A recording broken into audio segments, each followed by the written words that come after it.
घर से भागने वाली लड़कियां ये कहानी जरूर पढ़ें। ट्रेन के एसी कंपार्टमेंट में मेरे सामने की सीट पर बैठी लड़की ने मुझसे पूछा, हेलो, क्या आपके पास मोबाइल की पिन है? उसने अपने बैग से एक फ़ोन निकाला था और नया सिम कार्ड उसमें डालना चाहती थी, लेकिन सिम स्लॉट खोलने के लिए पिन की ज़रूरत पड़ती है जो उसके पास नहीं थी। मैंने हाँ में गर्दन हिलाई और सीट के नीचे से अपना बैग निकालकर उसके टूल बॉक्स से पिन ढूंढकर लड़की को दे दिया। लड़की ने थैंक्स कहते हुए पिन ले ली और सिम डालकर पिन मुझे वापस कर दी। थोड़ी देर बाद वो फिर से इधर उधर ताकने लगी। मुझसे रहा नहीं गया। मैंने पूछ लिया, कोई परेशानी है क्या? तो बोली, सिम स्टार्ट नहीं हो रही है। मैंने मोबाइल मांगा, उसने दिया। मैंने उसे कहा कि सिम अभी एक्टिवेट नहीं हुई है, थोड़ी देर में हो जाएगी और फिर एक्टिव होने के बाद आईडी वेरिफिकेशन होगा, जिसके बाद आप इसे इस्तेमाल कर सकेंगी। लड़की ने पूछा, आईडी वेरिफिकेशन पर क्यों?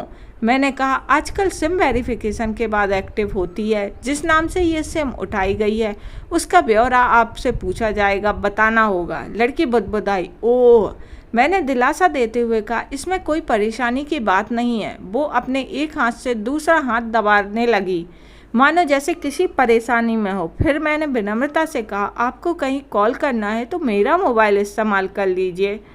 लड़की ने कहा, जी फ़िलहाल नहीं थैंक्स, लेकिन ये सिम किस नाम से खरीदी गई है मुझे नहीं पता। मैंने कहा, एक बार एक्टिव होने दीजिए, जिसने आपको सिम दी है उसी के नाम से ही होगी। उसने कहा, ओके, कोशिश करते हैं। मैंने पूछा, आपका स्टेशन कहाँ है? लड़की ने कहा, दिल्ली। और आप? लड़की ने मुझसे पूछा। मैंने कहा, दिल्ली ही जा रहा हूँ, एक दिन का काम है। आप दिल्ली में रहती हैं या फिर? लड़की बोली, नहीं नहीं, दिल्ली में कोई काम नहीं है, मेरा घर है वहाँ। तो मैंने उत्सुकतावश पूछा। वो बोली, दरअसल ये दूसरी ट्रेन है जिसमें आज मैं हूँ और दिल्ली से तीसरी गाड़ी पकड़नी है, फिर हमेशा के लिए आज़ाद। आज़ाद? लेकिन किस तरह की कैद से? मुझे फिर जिज्ञासा हुई, किस कैद में थी ये कमसिन अल्हड़ सी लड़की? लड़की बोली, उसी कैद में थी जिसमें हर लड़की होती है, जहाँ घर वाले कहें शादी कर लो, जब जैसा कहें वैसा करो। मैं घर से भाग चुकी हूँ। मुझे ताज्जुब हुआ, मगर अपने ताज्जुब को छुपाते हुए मैंने हंसते हुए पूछा, अकेली भाग रही हैं आप? आपके साथ कोई नज़र नहीं आ रहा? वो बोली, अकेली नहीं, साथ में है कोई। कौन? मेरे प्रश्न खत्म नहीं हो रहे थे।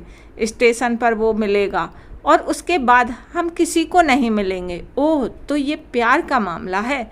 उसने कहा, जी।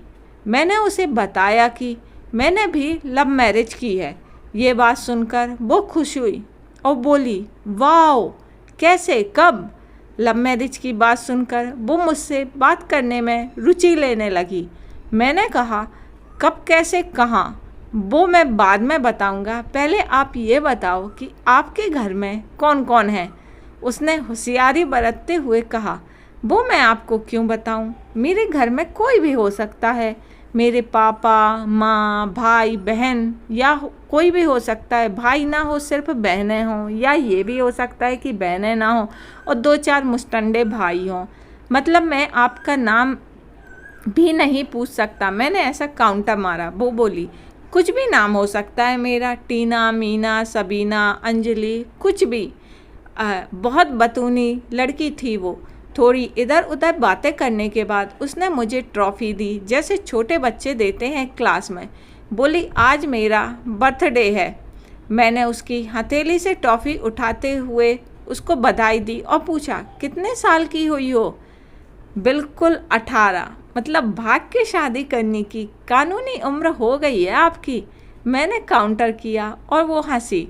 कुछ ही देर में काफ़ी फ्रैंक हो चुके थे हम दोनों, जैसे बहुत पहले से जानते हो एक दूसरे को। मैंने उसे बताया कि मेरी उम्र 28 साल की है, यानी मैं 10 साल बड़ा हूँ। उसने चुटकी लेते हुए कहा, लग भी रहे हो। मैंने मुस्कुरा दिया। मैंने उसे पूछा, तुम घर से भाग के आई हो? तुम्हारे चेहरे पर चिंता के निशान जरा भी नहीं है। इतनी बेफिक्री से मैंने पहली बार देखी है।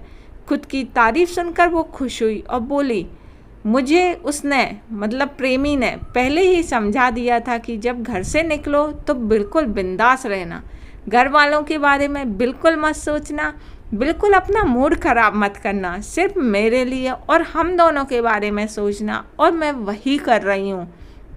फिर मैंने चुटकी ली, कहा उसने तुम्हें मुझे जैसे अनजान मुसाफिरों से दूर रहने की सलाह नहीं दी? उसने हंसकर जवाब दिया, नहीं, शायद वो भूल गया हो ये बताना। मैंने उसके प्रेमी की तारीफ करते हुए कहा, वैसे तुम्हारा बॉयफ्रेंड काफ़ी टैलेंटेड है। उसने किस तरह से तुम्हें अकेले घर से रवाना किया, नई सिम, मोबाइल दिया, 3 ट्रेन बदलवाई ताकि कोई ट्रैक ना कर सके। Very talented person. लड़की ने हामी भरी बोली वो बहुत टैलेंटेड है, वो उसके जैसा कोई नहीं। मैंने उसे बताया कि मेरी शादी को 5 साल हुए हैं और एक 2 साल की बेटी भी है। ये देखो उसकी तस्वीर। मेरे फ़ोन पर बच्ची की तस्वीर देखकर उसके मुंह से निकल गया, सो क्यूट। मैंने उसे बताया, ये जब पैदा हुई तब मैं कुवैत में था, एक पेट्रो कंपनी में बहुत अच्छी जॉब थी मेरी, बहुत अच्छी सैलरी भी थी। फिर कुछ महीनों बाद जॉब छोड़ दी और अपने ही कस्बे में काम करने लगा। लड़की ने पूछा, जॉब क्यों छोड़ी? मैंने कहा, बच्ची को बहुत पहली बार गोद में उठाया तो ऐसा लगने लगा जैसे जन्नत मेरे हाथों में हो। 30 दिन की छुट्टी पर मैं घर आया था, वापस जाना था लेकिन जा ना सका।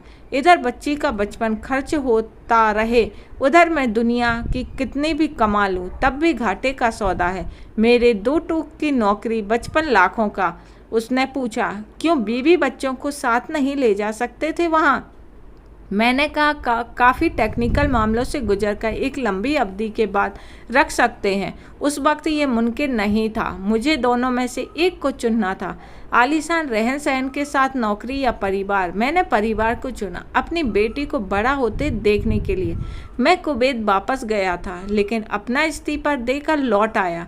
लड़की ने कहा, वेरी इम्प्रेसिव। मैं मुस्कुराकर खिड़की की तरफ देखने लगा। लड़की ने पूछा, अच्छा आपने तो लव मैरिज की थी ना? फिर आप भागकर कहाँ गए, कैसे रहे और कैसे गुजारा हुआ 2 वक्त का?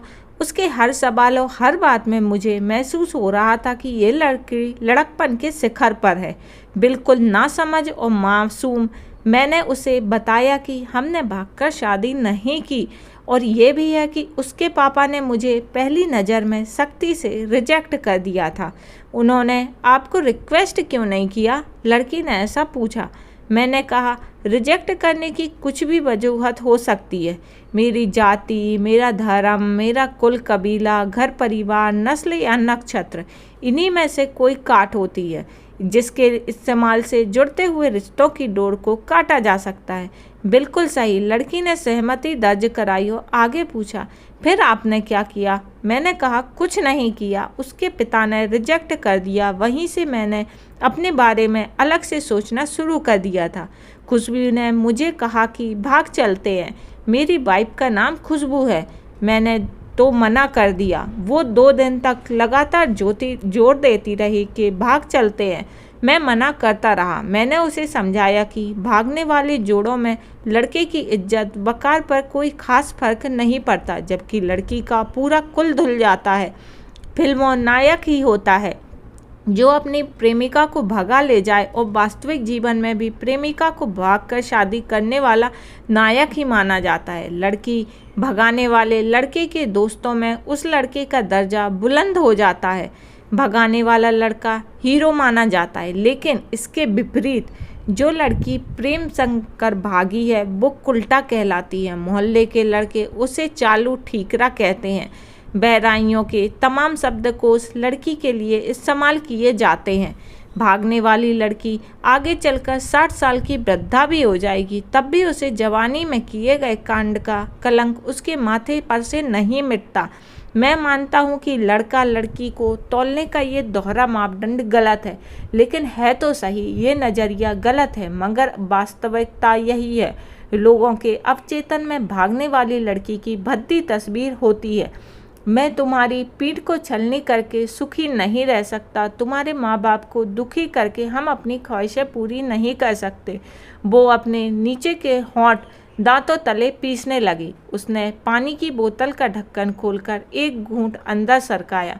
मैंने कहा, अगर मैं उस दिन उसे भगा ले जाता तो उसकी माँ तो शायद कई दिनों तक पानी ही ना पी पाती। इसलिए मेरी हिम्मत ना हुई ऐसा काम करूं। मैं जिससे प्रेम करूं उसके माँ बाप मेरे माँ बाप के समान ही हैं, चाहे शादी ना हो या हो। कुछ पल के लिए वो सोच में पड़ गई थी, लेकिन मेरे बारे में और अधिक जानना चाहती थी। उसने पूछा, फिर आपकी शादी कैसे हुई? मैंने बताया कि खुशबू की सगाई कहीं और कर दी गई थी। धीरे धीरे सब कुछ नॉर्मल होने लगा था। खुशबू और उसके मंगेतर की बातें भी होने लगी थी फ़ोन पर, लेकिन जैसे जैसे शादी नज़दीक आने लगी उन लोगों की डिमांड बढ़ने लगी। डिमांड मतलब? लड़की ने पूछा। डिमांड का मतलब होता है दहेज की डिमांड। परिवार में सबको सोने से बने तोहफे दो, दूल्हे को लग्जरी कार चाहिए, सास और ननद को नेकलेस दो, वगैरह वगैरह। बोले, हमारे यहाँ की रीत यही है। लड़का भी इस रीत की अदायगी का पक्षधर था। वो सगाई मैंने एन कैन प्रकरण तुलना कर डाली। फिर किसी तरह घर वालों को समझा बुझाकर फ्रंट पर आ गया कि हमारी शादी हो गई। ये सब किस्मत की बात थी। लड़की बोलो, चलो अच्छा हुआ आप मिल गए, वरना वो गलत लोगों में फंस जाती। मैंने कहा, जरूरी नहीं कि माँ बाप का फैसला हमेशा सही हो, पर यह भी जरूरी नहीं कि प्रेमी जोड़े की पसंद भी सही हो। ज़्यादातर फरमानदार और वफादार हैं। लड़की ने फिर से पानी का घूंट अंदर लिया और मैंने भी। लड़की ने तर्क किया, हमारा फैसला गलत हो तो कोई बात नहीं, उन्हें गिलानी नहीं होनी चाहिए। मैंने कहा, फैसला ऐसा हो जो दोनों का हो। औलाद और माता पिता दोनों की सहमति वो सबसे सही है। बुरा मत मानना, मैं कहना चाहूँगा तुम्हारा फैसला तुम दोनों का है, जिसमें तुम्हारे पेरेंट्स शामिल नहीं हैं। ना ही कभी तुम्हें इसके का असली मतलब पता है अभी। उसने पूछा, क्या है इसके का असली अर्थ? मैंने कहा, तुम इश्क में हो, तुम अपना सब कुछ छोड़कर चली आई, ये इश्क है। तुमने अकल का दखल नहीं दिया, ये इश्क है। नफ़ा नुकसान नहीं सोचा, ये इश्क है। तुम्हारा दिमाग दुनियादारी के फितूर से बिल्कुल खाली था। उस खाली स्पेस में इश्क इंस्टॉल कर दिया गया। जिसने इश्क को इंस्टॉल किया वो इश्क में नहीं है, यानी तुम जिसके साथ जा रही हो वो इश्क में नहीं है, बल्कि होशियारी हीरोगिरी में है। जो इश्क में होता है वह इतनी प्लानिंग नहीं कर पाता है, 3 ट्रेनों में नहीं बदलवा पाता है, उसका दिमाग इतना काम ही नहीं कर पाता। कोई कहे मैं आशिक हूँ तो और वो शातिर है तो ये भी नामुमकिन है। मजनू इश्क में पागल हो गया था, लोग पत्थर मारते थे उसे। इश्क में उसकी पहचान तक मिट गई। उसे दुनिया मजनू के नाम से जानती है, जबकि उसका असली नाम कैस था, जो अभी तक इस्तेमाल ही नहीं किया गया। वो शातिर होता तो कैस मजनू ना बन पाता। फरहाद ने सीरी के लिए पहाड़ों को खोदकर नहर निकाल डाली थी और उसी नहर में उसका लहू बहा था। वो इश्क था। इश्क में कोई फकीर हो गया, कोई जोगी बन गया। किसी माजी ने पहाड़ तोड़कर रास्ता निकाल लिया, किसी अतिरिक्त दिमाग भी नहीं लगाया। लालच, हर्ष और हासिल करने का नाम इश्क नहीं है। इश्क समर्पण करने को कहते हैं, जिसमें इंसान सबसे पहले खुद का समर्पण करता है, जैसे तुमने किया। लेकिन तुम्हारा समर्पण हासिल करने के लिए था, यानी तुम्हारे इश्क में हर्ष की मिलावट हो गई। डॉक्टर इकबाल का शेर है, अक्ल अय्यार है, 100 भैंस बदल लेती है। इश्क बेचारा ना मुल्ला है, ना जाहिद है, ना हकीम। लड़की अचानक से खोसी गई थी। उसकी खिलखिलाहट और लड़कपन एकदम से खामोशी में बदल गया। मुझे लगा मैंने कुछ ज़्यादा बोल दिया, फिर भी मैंने जारी रखा। मैंने कहा, प्यार तुम्हारे पापा तुमसे करते हैं, कुछ दिनों बाद उनका वजन आधा हो जाएगा। तुम्हारी माँ कई दिनों तक खाना नहीं खा पाएगी और ना ही पिएगी, जबकि आपको अपने प्रेमी को आजमा कर देख लेना था। ना तो उसकी सेहत में कोई फर्क पड़ता, ना दिमाग में, ना अक्लमंद में, और आपके लिए अच्छा सोच लेता। आजकल गली मोहल्ले में हर तीसरे लौंडे लपाटे जो इश्क हो जाता है वो इश्क नहीं है, वो सिनेमा जैसा कुछ है। एक तरह की स्टंटबाजी, डिटेल अलग करने का फितूर, और इससे ज़्यादा कुछ नहीं। लड़के के चेहरे का रंग बदल गया। ऐसा लग रहा था वो अब यहाँ नहीं है। उसका दिमाग किसी अतीत में टहलने निकल गया है। मैं अपने फ़ोन को स्क्रॉल करने लगा, लेकिन मन में उसी की तरफ था। थोड़ी देर में उसका और मेरा स्टेशन आ गया। बात कहाँ से निकली थी और कहाँ पहुँच गई। उसके मोबाइल पर मैसेज टोन बजी तो देखा सिम एक्टिवेट हो चुकी थी। उसने चुपचाप बैग में से आगे का टिकट निकाला और फाड़ दिया और मुझे कहा एक कॉल करना है। मैंने मोबाइल दिया। उसने नंबर डायल करके कहा सॉरी पापा और सिसक सिसक कर रोने लगी। सामने से पापा फ़ोन पर बेटी को संभालने की कोशिश करने लगे। उन्होंने कहा पापा आप बिल्कुल चिंता मत कीजिए, मैं घर आ रही हूँ। दोनों तरफ से भावनाओं का सागर उमड़ पड़ा था। हम ट्रेनों से उतरे। उसने फिर से पिन मांगी और मैंने फिर दी। उसने मोबाइल से सिम निकाल कर तोड़ दी और फिर पिन मुझे वापस कर दी। तो ये लास्ट का जो लाइन थी ना, ये बहुत भावुक करने वाली थी। और ये कहीं ना कहीं आजकल की जो युवा पीढ़ी है, स्पेशली जो लड़कियां, उनसे कहीं ना कहीं मिलती है। तो अगर आपके घर में भी ऐसी बेटियां हैं, आपकी बहन है, तो उनको ये कहानी ज़रूर सुनाएं, क्योंकि ये छोटे छोटे सी जो कोशिशें रहती हैं जो हम कर सकते हैं और हमारे जो बच्चे हैं वो कहीं गलत कदम उठाने से बच सकते हैं। तो आप ये कहानी उनको ज़रूर सुनाएं कि ये सच में ये कहानी ऐसी है, दिल को छू लेने वाली, और 100% ये सत्य भी है।